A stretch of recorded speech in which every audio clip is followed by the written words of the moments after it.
Guys, kalat na sa China, no? Binalita kasi doon sa kanilang media na ito palang Palawan at ang Sulu ay teritoryo pala nila. At hindi lang doon sa kanilang lugar binalita yan. Pati dito sa social media, no? Pinopost nila at binabalita nila na ang Palawan at ang Sulu ay teritoryo nila. Ang tanong, paano nangyayari yon? Paano bigla na lang sasabihin nila na ang Palawan at Sulu ay teritoryo na nila? Anong nangyari? Paano kaya nangyari? Anong basihan nila, guys, no? Ano ang basihan nila para sabihin nila na ang Palawan at ang Sulu ay teritoryo nila? No? Dati, sinasabi nila na ang West Philippine Sea, yung Spratly Island dyan ay sa kanila. Ngayon, hindi na kontento. Sinasabi na naman nila ngayon na ang Palawan at Sulu ay teritoryo na nila. Binalita yan, guys, pati dito sa atin. Ewan ko lang kung nakarating na ba ito sa gobyerno natin. Kaya pala minsan dito sa social media, may mga video na lalabas na yung China, yung mapa nila ay pula. Pati yung lugar na Palawan ay kinulayan nila na pula. Pero hindi Pilipino ang gumagawa nun. Mga Chinese ang gumagawa. Hindi lang natin naiintindihan. Ako hindi ko lang naiintindihan kasi yung salita na ginagamit nila ay Chinese. So, lumalabas na ipinagkakalat nila sa kanilang kababayan, pinapaniwala nila or binibrainwash nila sa kanilang mga mamamayan na itong Palawan at Sulu ay teritoryo nila. Nakapagtataka lang, pati ako, guys, no, pati tayo, yung iba nating kababayan ay nagulat, no? Kasi isipin mo, bigla na lang sabihin na sa kanila daw yung Palawan at Sulu. So ganito, itong ginagawa nila, guys, no, bukod sa nababalita dito sa atin na may mga spy, nagkaroon sila ng mga espiya, isa yan sa mga palatandaan or ito yung mga sinyalis, no? Ito yung mga nagpatotoo na itong China ay balak talaga nila tayong sakupin. No, pautay-utay yung kanilang pagsasakop. Unang-una, sinakop nila yung Spratly Island, yung West Philippine Sea dyan. Gumagawa sila ng mga artificial island. Nung nabuo na, hindi na mapigilan ng ating gobyerno.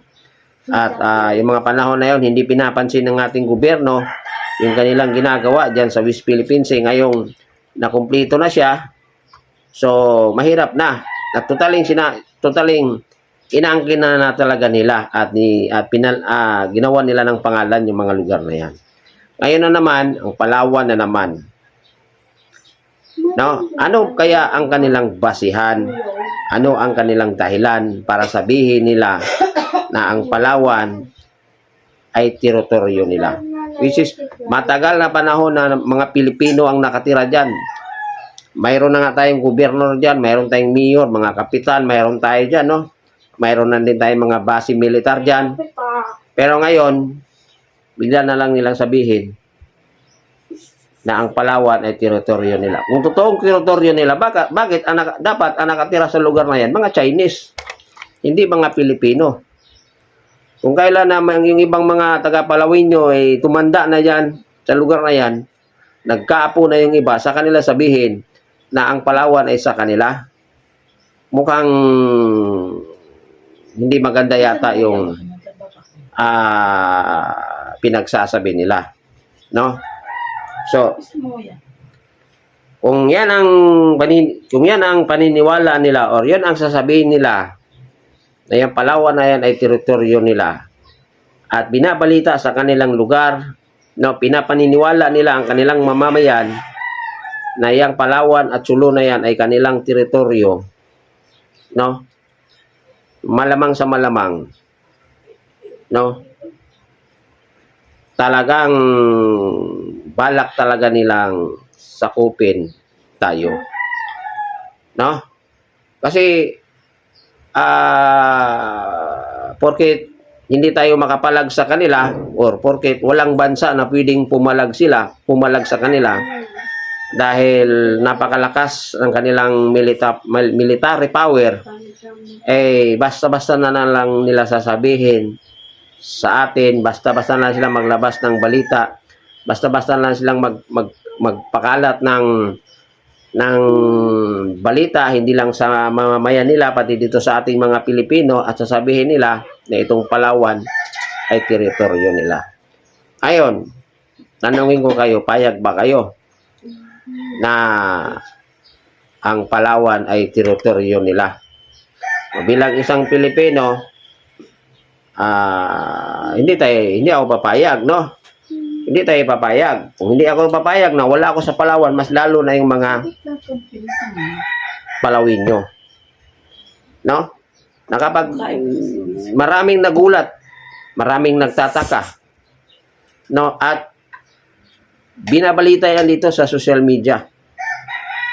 No? Na ang Palawan at Sulu ay teritoryo nila.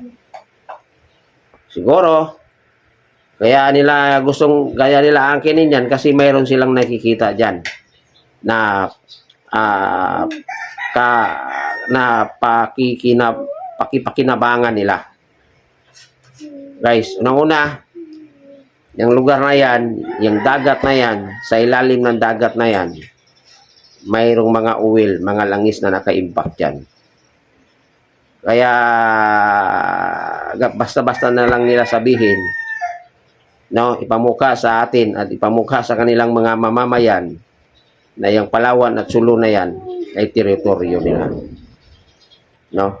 So, kayo guys, anong masasabi nyo sa kanilang pinagkakalat, no?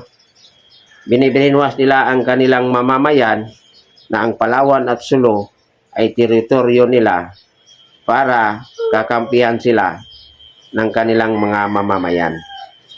Ganon yun ang purpose nila. Kaya binabalita nila sa kanilang mga news, no, na ang Palawan ay teritoryo nila. At ngayon nga, nagbigay na sila ng pangalan sa lugar na yan. No?